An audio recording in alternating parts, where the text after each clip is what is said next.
Hi, everybody. Welcome back to the Interact podcast. My name is Josh Haynam, co founder and CEO at Interact. Today, I am joined by Giselle Langley, who is the co founder of the Creator Passport. You have a great quiz and then also just some really timely advice for creators. So, I want to hear more about that. But thanks for being here. And do you want to start off by telling us what quiz you made and how it works within your business? Yeah, thank you so much for having me. When I first started creating our quiz, I really wanted something that was diagnostic to help content creators kind of figure out where they are in their business and what stage they're at, because we really do split it up into we split it up into four different phases where one, people are just beginners, they're starting out, they're overwhelmed, they don't really know what to do yet. Then we have one where people have been dabbling in content creation, they're growing a little bit but not at the speed or consistency that they want to fully be at. And then there's some creators that have grown but they're not making a ton of money, and obviously a lot of creators who are intentionally trying to post every day, the end goal is to make money consistently. So we've that is stage three. And then stage four would be finally getting to that point where you're consistently making six figures, you're consistently growing, and you're running a successful content creator business. So our quiz is called our like social media roadblock quiz. And essentially we're just trying to figure out what bucket you are in and then give you tailored advice based on whatever stage you're at in your content creator journey. I like how you have those two pieces of that where it's like the stages that are helpful on your end and then the social media roadblock, which I would imagine is what is on the mind of your audience. They're like, why am I stuck? um, so that really is smart to me when I hear that. How did you know that's like what people are asking about? Are they DMing you being like, why am I stuck? Are they telling you that in person? All the above? Where did that come from? All of the above. We're very active on Instagram in both our communities on our coaching page, the Creator Passport, and on our travel page on the Lover's Passport. And because we're in our DMs every single day, we get a lot of messages that filter through, and people just particularly ask us, "Hey, can you take a look at my page? I'm not really sure what I'm doing wrong." And there's not like publicly a school on exactly how to become a content creator step by step, right? So it's a lot of trial and error. So a lot of people just want reassurance that they're on the right path, and that if they're missing anything, that some people laser in on certain things and they completely ignore other things. And so having a fresh perspective to tell you, oh, this is exactly where you're kind of steering off path, let's get you back on path. So a lot of just conversations that we've had. We talk to thousands of creators, particularly every year, just because of the DMs. We have a lot of people messaging us about our podcast, and a lot of in real life conversations too, because we host creator meetups multiple times throughout the year around the US and internationally. So lots of good feedback from all of those people, just looking for, yeah, just a nudge in the right direction, making sure they're aware of everything that they could possibly be doing, and making sure that they're not biased on their own content. How did you take all of that? Because I think this is what a lot of people struggle with. Like the concept always sounds good to our customers that want to make a quiz. They're like, oh, great, yeah, I can kind of automate those conversations, the back and forth DMs a little bit, or the in person conversations, and give people a resource that they can self serve, right? Which is great, and Mhm. it offers a more personalized solution. But how did you take all that and then turn it into a quiz? I took your quiz. It's like really easy to go through, and also like the questions you're like, oh yeah, this does make sense. I'm a creator as well, like as a founder, like we're all creators now. And I'm like, great, yeah, this all resonates. How did you do that? Yeah. So when I was coming up with a quiz, I wanted to be short and sweet. Creators are busy people. And the number one thing I wanted to accomplish throughout the quiz questions was making sure that they feel seen and heard. So almost like taking back the responses that they would give me in real life and putting it back out onto them. So all of the like responses or potential answers on our quizzes are things that we have literally been told before from other people, of like, oh, I'm just starting out and I don't know where to start and I'm overwhelmed. So just like taking that actual real life feedback and then spitting it back out to them, we find very helpful to increase like our quiz completion rate, and just making it super short and easy, where they're not like, I don't know if any of these apply to me. and just making it very streamlined that way, I would say. That's awesome. Easier said than done, I would Yeah. say. Yeah, you do have to have a pulse kind of on your target audience, and if you don't have a target audience and you're just shooting to everyone, I think that is where a lot of people creating quizzes might go wrong, is if they're trying to speak to such a generalized audience instead of really honing in on their core zone of genius and their people. So that's one thing that we wanted to make sure it's very applicable just to content creators. We could have made it more towards like entrepreneurs and expanded out a little bit more, but I don't think it would have been as successful for how we use it if we were to be more generalized there. I totally agree. I think you have to choose an audience. Try to choose everybody. You choose nobody. You choose a smaller subset. You realize that small subset is way bigger than you thought. So that's the Exactly. ideal. In terms of business impact, leads generated, whatever you want to share about the quiz, how has it gone in terms of like Yeah. just the So practical dollars and cents?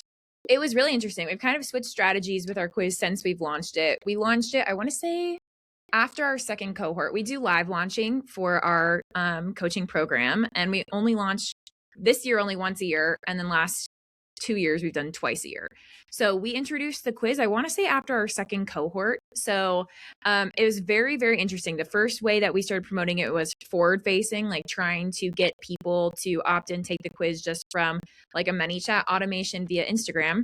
We found that people have like a stigma of the word quiz, right? So Hmm. at least on people don't necessarily like being told, at least with a roadblock quiz, that they have a problem or that they're going through something that they need help with.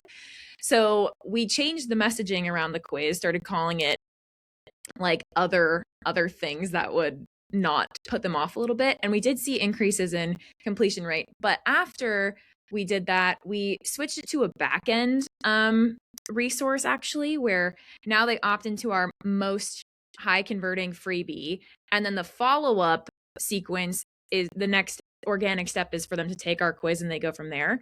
And we've seen really, really good success with that. I pulled actually some numbers from our last three cohorts of how many people joined and how many people had taken the quiz prior to joining, because we have a couple of different lead magnets.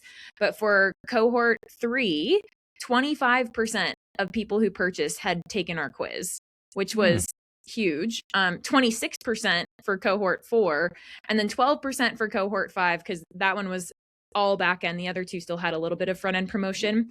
But definitely we have seen that that has been a huge push for us in nurturing our leads.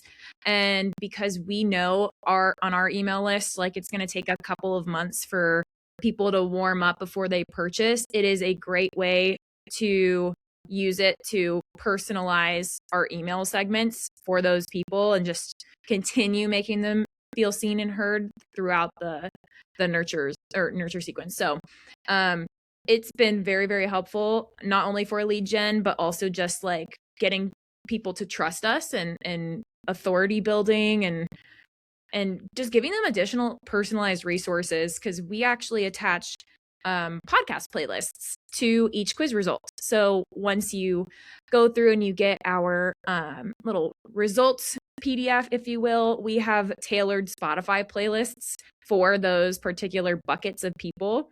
And then they go from just taking a quiz and like getting a little result to now spending hours with us via our podcast. And so it all plays into each other. And I find it's extremely helpful for, yeah, just that whole warm up, nurturing piece. Yeah, that's awesome. I like both of those use cases, like top of the funnel, but also personalizing everything. I think Yeah. it's such an underappreciated part of marketing. Like if you can get things to be, it doesn't have to be that complicated, right? You got the Mm-mm. four segments, right? It's not like rocket science, not like a million different options, but just speaking to people where they are a little bit more is so powerful, so powerful. So that's really cool that you're using it in both of those use cases, and those numbers are awesome as well. Um, a question that I have for you, and I'm sure this comes up a lot with the cohorts of your segments. Also, I guess to set up this question, if you want to share in broad terms, what is the breakdown between those four segments of like just getting started all the way through to like Oh, on yeah. full scale mode? Yeah, so I don't have the exact percentages, but I did look at it earlier, and the majority of people are just starting out. they are beginners, which honestly is not surprising in our market. We have 4 different results. The first one's called aimless ambition, and it's kind of like, oh, I don't know where to go. What platforms do I start in? And I'd say majority of people do end up in that bucket. What I thought was really interesting, because in my brain it kind of would go, the advanced people would be the fewest in the segments. Profit plateau, which is our like third bucket of people they've grown but they're not making money, was actually our second highest answer. So that was just very interesting data to us. And then the third least, sorry, amount was our growth slump. So people who have been posting, they just can't really grow. And then last but not least was burnout battle, which is like the people who are already making 6 figures. So that wasn't really surprising to us there. But I did think it was fascinating that the money making and the growth ones were switched, because I think generically in our industry, most people really focus on growth first and then monetizing versus the other order. That's really interesting. Do you think that means that people are successfully gaining an audience and then don't have systems in place? Yeah, systems is a big one. Yeah. I would say like workflow and systems in particular, most people are just kind of throwing stuff at the wall and hoping it sticks and hope they don't burn out. But what I did realize is most Instagram coaches, not only ourselves, focus on growth on Instagram with all their free content. Almost nobody talks about monetization for free, which at least in our particular industry, we've seen a lot of Instagram coaches are not also creators. And so there's a whole lack of information in that industry. So while there is a whole lot of people talking about, how to grow in 2026, there's not a lot of people who have talked the talk and walked the walk as a content creator, where they can talk about brand sponsorships and UGC and affiliate marketing and all this other stuff. And so I do think that that does play into it, because there is so much information and resources out there. Like if you were to go listen to our podcast, you would get so much free value out of all the episodes. However, monetization, you kind of need help with implementation, and also just like getting the back end peek behind the door that a lot of people don't even talk about, because they either aren't qualified to talk about it or it's just gatekeeping. So yeah, I think that's kind of why that happens.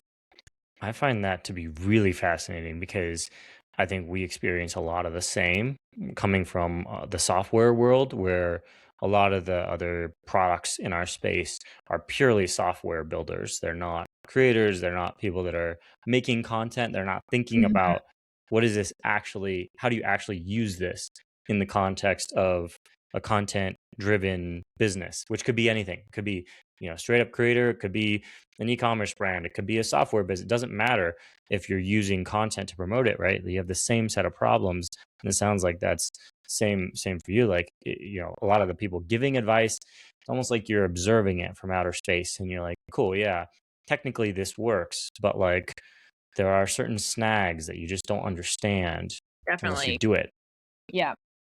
Yeah, yeah, and I think it's cool that you guys do both. You are both creators and you teach creators. It seems like that's the new wave. I've been doing this for 14 years now. So like I remember the wave where it was almost exclusively business coaches, social media coaches that did not have their own presence. And It's now it seems the other way. it's very difficult to do both. Like Mm, do both at a high capacity, I would say. mm, It is so time consuming, and if you do not have systems in place to run, it's literally running 2 different businesses. And you're putting your coaching hat on one and your creator hat on one, and the strategies for both are completely different. Your monetization streams completely different. Like it is a whole new world when you jump into the digital product and coaching space. So I think that's why a lot of people have a hard time doing both, because it's a very different skill set. And it's very helpful for me to have a business partner like Steven, where we can really play to our strengths in both departments. But yeah, I think that's why you don't see too many. I definitely see more coming up now. But I also think a lot of people who are content creators, if you want to become a coach, you have to be so good at pattern recognition, and that's not mm. a skill set everybody has, in my opinion. And that's when we were coming up with our program, Steve and I are both like super into data and analytics and systematization, whereas a lot of creators just have the I need to be original and creative and who cares about the numbers? This is art kind of mindset. And you kind of need a mix of the business and the creative mindset to be successful as both a content creator and in the entrepreneurial space.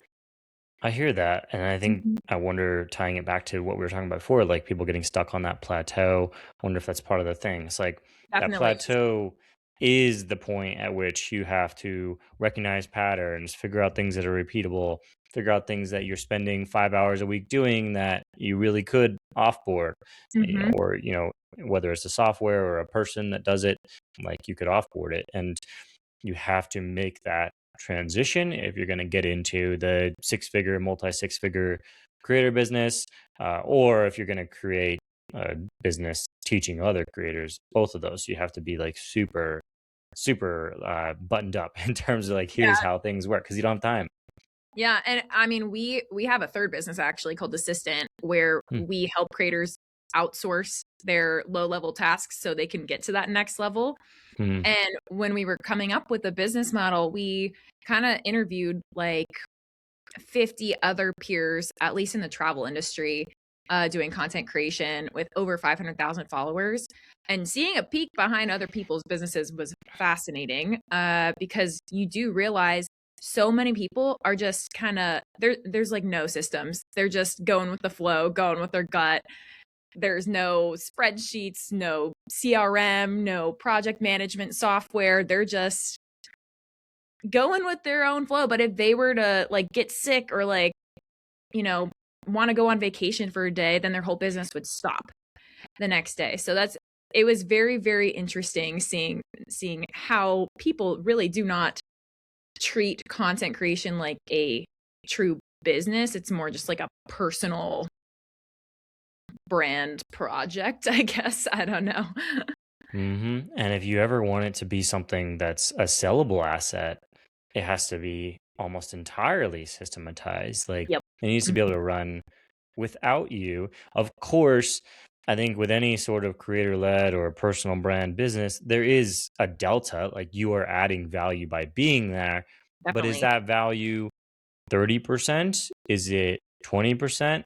Is it 100%? And I think if it's 100%, I don't know if this is what you found in your interviews, but I feel like those people end up burning out because They it's do. like you And can't go I've learned that forever. from experience because I've hit burnout several times throughout my like 5+ years of being a content creator, almost 6 years now. And those times I did have that, I did not burn out. I did not ask for help. I wasn't outsourcing properly. And it's like we're still showing up and doing the high level tasks in our business, like doing the content creation and showing up in our videos, but we're outsourcing a lot of the lower level stuff that doesn't need to be me doing it. And then that also gives me time to focus on higher level stuff on the other side on the coaching business where I can go in and do our email funnels and segmentation and make the quizzes and come up with the offers and all that kind of stuff. If I was stuck doing all of the tasks that a content creator has to do and put on the 7,000 hats that you have to wear every single day, there's no way I'd be able to do both at a high level. I completely agree with that too. I think that that's a big problem that we run into, our customers run into, because they, I would say, interact becomes useful around like sometimes stage 2, more like stage 3 in your 4 stage framework. Mhm.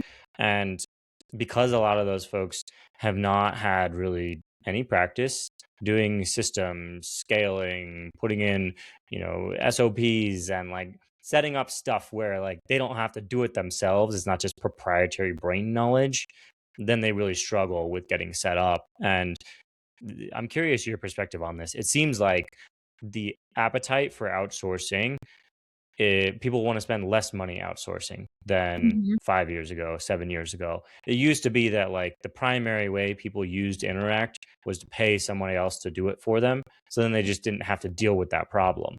Mhm. But now it seems like that appetite is really shrunk, and people are like, "Oh, I can do it myself." And maybe AI has something to do with making people think that way.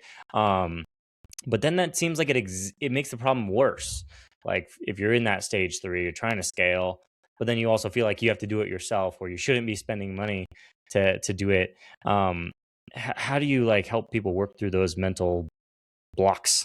Oh man. Since we're talking about blocks. Yeah, no, it's super interesting because people are willing to spend money on something that gives them an actual like monetary value ROI, but they're not willing to spend money on things that give them their time back, which in turn will give you even more money back. Like if you were to look at how much your time is worth as a creator or as a entrepreneur, and then look at how much some software or um, person costs, like compared to your time, you would easily see that it's worth giving up those low level tasks. But I think a lot of people don't realize how much their time is actually worth. Um, and I mean that's something Steve and I have we love cooking, but it also takes so much time out of our day. And we hired actually a private chef to start doing meal prep services for us each week. And that's just one of those like tiny things that gives us hours back in our business to not have to grocery shop, cook, or clean for the week. And now I can focus on, you know, recording more podcasts or doing all these other lead generating activities where I don't care if I'm not getting money back like in a traditional sense, because I value that time back so much. And so I would just say people need to reevaluate what ROI looks like for them and realize not everything is like a money oriented ROI, but at the end of the day, it will make you more money. And I just think it's a lot of like control issues, creative control issues. Creators are really bad at this, including myself when I first started, is, oh, what's going to happen if I share my passwords, or like what's going to happen if I relinquish a little bit of my personal brand to this other person who's coming in who's not me. And there's a lot of fear around that.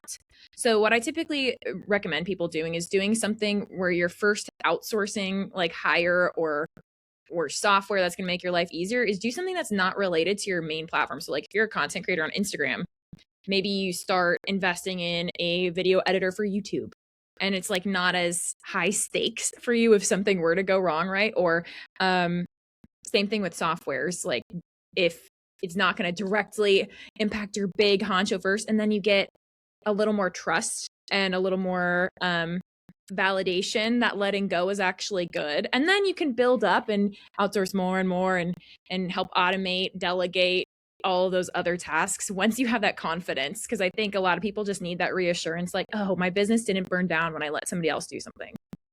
Yep. And if anything, right, you add a second channel and then that adds incremental revenue, and that was Exactly. done through the outsourcing, then it slowly, I agree with that totally. I think it's dumb to just like jump in and be like, "Oh, I'm going to outsource everything now."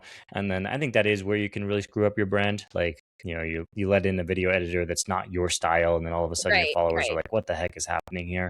Hmm. But you kind of wade into it, and then let it sell you, where it's like, "Oh, now all of a sudden I have TikTok. I never did TikTok before. Great." And it's driving actual people into my business. And then Hmm. and then you kind of like work backwards from there. I think that's awesome. I think that's awesome. Well, thanks for sharing all this. I think this is like incredible advice, especially if, our audience a lot of times is exactly in this phase. So I appreciate you deep diving into the stage 3 problems. Yeah. Where can people go follow you all and look into more of what y'all are doing? Yeah, you can follow us over at the Creator Passport on all channels, primarily Instagram for daily tips. We also have a biweekly newsletter that you can sign up for through our Instagram. And we actually just launched our YouTube channel. So, also the Creator Passport over there. We've got 3 videos up, and that's kind of our new project for the year. So, very exciting. And if you're into travel content, then you can follow us over at the Lover's Passport. But all of our coaching is over on the Creator Passport. Perfect, perfect. I got to check out your YouTube. That's awesome. Mhm. Congrats for making the leap into the long form. That's a big Oh one. yes, it's been a long one, but we have a YouTube channel for our other channel. We're trying to push 100K over there. I was like, you know what? We've got the systems and the team. We got our video editors Hmm. for that new channel. I was like, let's do it. That's awesome. That's awesome. Well, thanks so much for being on. This is super helpful. I really appreciate it. Yeah, thank you so much for having me.